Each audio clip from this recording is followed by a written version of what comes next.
जैसा कि हमने आपको पूर्व के विजुअल में बताया था कि आपको कृतिका से इस बार सिर्फ 3 पाठ पढ़ने हैं, जिसमें कल हमने माता का आंचल शीर्षक पाठ की चर्चा आप लोगों के समक्ष की थी। आज हम चर्चा कर रहे हैं कमलेश्वर विरचित जॉर्ज पंचम के नाक शीर्षक पाठ की।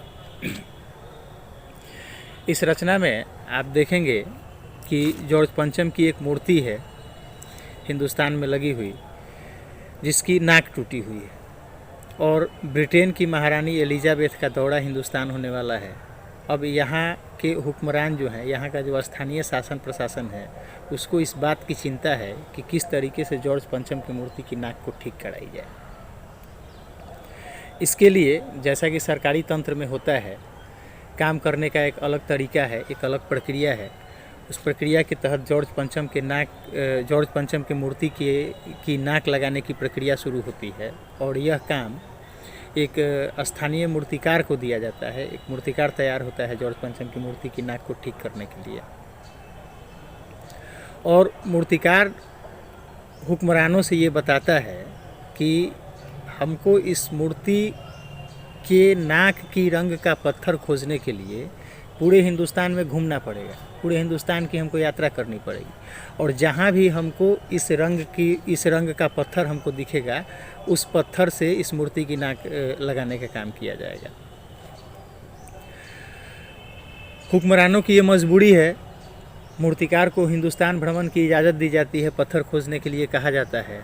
अब पता नहीं मूर्तिकार भ्रमण पे निकलता है, पत्थर खोजता है कि नहीं खोजता है। तय समय पर आकर के मूर्तिकार के द्वारा ये कहा जाता है कि मैं पूरा हिंदुस्तान खोज आया, घूम आया, लेकिन हमको कहीं इस मूर्ति के रंग का पत्थर हमको नहीं मिला। समस्या जस की तस बनी हुई है।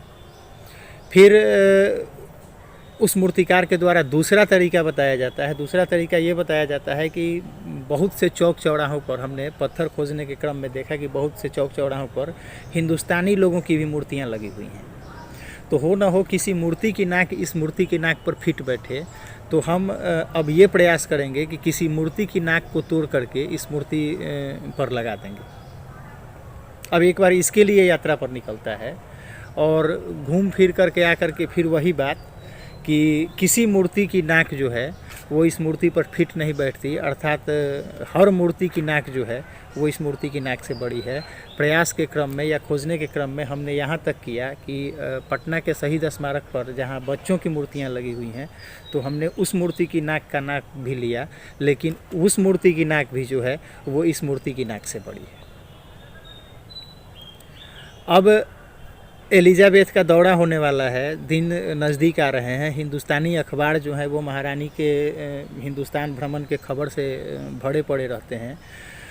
उनकी एक एक बात को अखबारों में तरजीह दी जाती है। उनके साथ कौन लोग आने वाले हैं, यहाँ तक कि उनके रसोइये तक का जिक्र रहता है। महारानी के कुत्ते तक की खबर छपती है। महारानी कब आएंगी, कहाँ जाएंगी, और जब जाएंगी तो किस रंग की पोशाक पहनेंगी, ये सारे खबर अखबारों में प्रकाशित किए जाते हैं। महारानी का दर्जी जो है उसकी परेशानी के संबंध में बताया जाता है कि महारानी के पोशाकों के संबंध में वह किस तरीके से फिक्रमंद है, किस तरीके से चिंतित है, उसकी अपनी बेचैनी क्या है। एक एक चीज़ दिखाई जाती है, बताई जाती है, अखबारों में छपती है। मेरे कहने का मतलब है कि एक एक चीज़ अखबारों में छपती है। लेकिन जॉर्ज पंचम की मूर्ति की नाक अभी जस की तस टूटी हुई है। पत्थर खोज लिया गया, पत्थर उस रंग का नहीं मिला। किसी हिंदुस्तानी मूर्तियाँ जो चौक चौराहों पे लगी हुई हैं, उनकी नाक इस मूर्ति की नाक से बड़ी निकली। यहाँ तक कि बच्चों की नाक भी जो है वह भी इस मूर्ति की नाक से बड़ी निकली। अब क्या किया जाए? तो इसके लिए मूर्तिकार एक और राय देता है, एक और तरीका बताता है, और इसके लिए वो कहता है कि ये हम सार्वजनिक तौर पर नहीं कह सकते हैं, सार्वजनिक तौर पर नहीं बता सकते हैं। बंद कमरे में मीटिंग ली जाती है, कुछ चुनिंदा लोग बैठते हैं, ठीक है, और मूर्ति की नाक लगाने का फैसला किया जाता है। अगले दिन अखबारों में ये खबर छपती है कि मूर्ति की नाक लगाई गई, जिंदा नाक लगाई गई, एक ऐसी नाक जो कतई पत्थर की नहीं लगती। यानी देखिए अब यहाँ हुआ क्या है कि मूर्तिकार ने बंद कमरे में ये सलाह दिया कि किसी जिंदा व्यक्ति की नाक काट करके इस मूर्ति पर लगा दी जाए, और अंग्रेज़ी हुकूमत ने यही किया। मूर्ति के आसपास के वातावरण को नम रखने का प्रयास किया गया। पेड़ पौधों पर पानी के छिड़काव किए गए, जहाँ तहाँ जलाशयों को भरा गया कि इस तरीके से कि महारानी के दौरे के समय वो नाक जो है वह जीवंत प्रतीत हो, मूर्ति पर सटीक बैठी लगे। अब यहाँ हमको समझना यह होगा, हमको यहाँ जानना यह है कि नाक जो है वह हमारी इज्जत, प्रतिष्ठा, मान मर्यादा का द्योतक है। आपने सुना होगा अक्सर ये मुहावरों में कहा जाता है, नाक कटाना यानी इज्जत देना, नाक बचाना यानी प्रतिष्ठा बचा लेना। तो नाक को हमारी प्रतिष्ठा से जोड़ करके देखा जाता है। यहाँ हिंदुस्तान में जो जॉर्ज पंचम की मूर्ति लगी हुई है उसकी नाक ही क्षतिग्रस्त है। कहने का मतलब ये है कि जिसको भी मौका मिला, चाहे वो बच्चा हो, बूढ़ा हो, युवा हो, कोई भी हो सकता है, उसने मौका देख करके उस मूर्ति की नाक तोड़ दी। जाहिर यहाँ पर यह किया गया है कि भले ही हम अंग्रेजी सत्ता के अधीन थे, उनके गुलाम थे, लेकिन उनकी इज्जत, उनकी प्रतिष्ठा, उनकी मर्यादा हमारी नज़रों में कुछ नहीं थी। हम मन से, हृदय से उनका इज्जत नहीं करते थे। और पूरे हिंदुस्तान में कहीं उस मूर्ति के रंग का पत्थर पूरे हिंदुस्तान में, यदि मूर्तिकार की बात को हम सच मान लें, मौजूद नहीं था, तो इसका मतलब है कि हमारी प्रतिष्ठा, हमारी सभ्यता, हमारी संस्कृति जो है वह उनकी सभ्यता, उनकी संस्कृति, उनकी इज्जत, उनकी प्रतिष्ठा से कहीं इतर है, कहीं अलग है, कहीं आगे है। यदि हमारे यहाँ के किसी नेता की नाक उस मूर्ति पर फिट नहीं बैठती, यदि बड़ी है, यहाँ तक कि बच्चों की नाक भी बड़ी है, तो इससे ये समझना होगा कि जो भी लोग आज़ादी की लड़ाई के लिए संघर्षरत थे, जो भी लोग हिंदुस्तान को उनके चंगुल से आज़ाद कराना चाहते थे, उनकी मर्यादा, उनकी प्रतिष्ठा, उनकी इज्जत, उनका रोब, उनका रुतबा जो है वह हम पर जो शासन कर रहे थे उनसे कहीं अधिक था।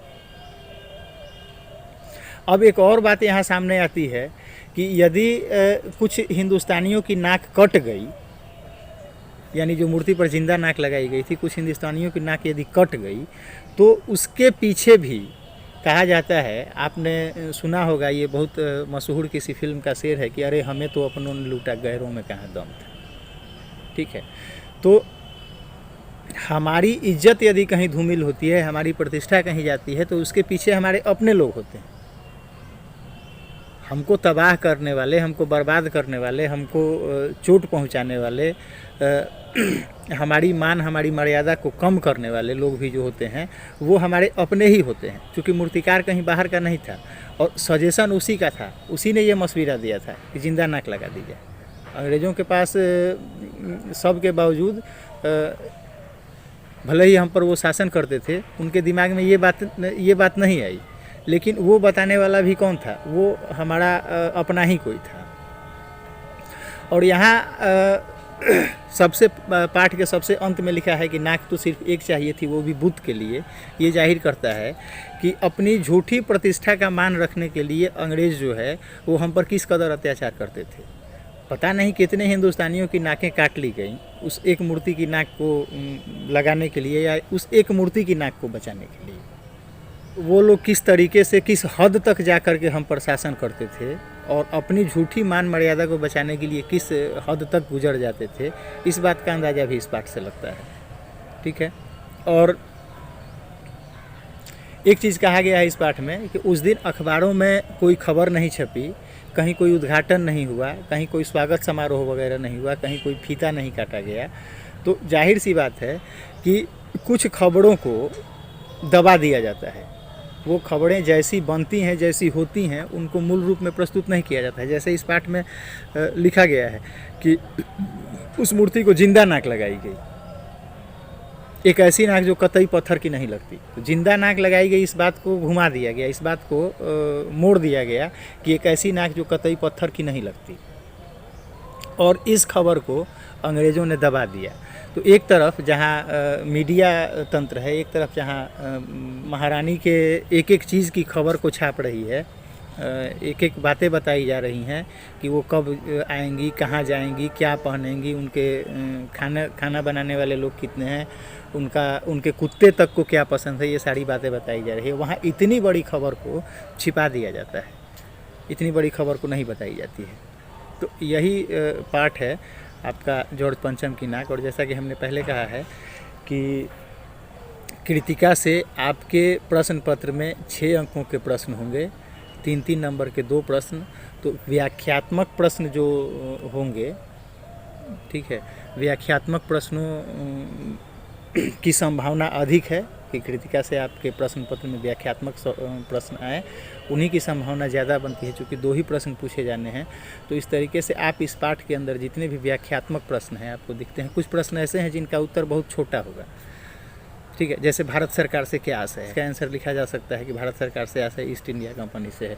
तो ऐसे प्रश्नों के आने की संभावना कम है। फिर भी पढ़ाई है तो प्रश्न हम हमेशा कहते हैं कि आपको अपनी पढ़ाई जो है वो सिर्फ परीक्षा के लिहाज से नहीं करनी होती है। पढ़ाई का मतलब कुछ और भी होता है। तो इस लिहाज से आप इस पाठ को पढ़ें, देखें, समझने का प्रयत्न करें। अगले विजुअल में फिर आगे कुछ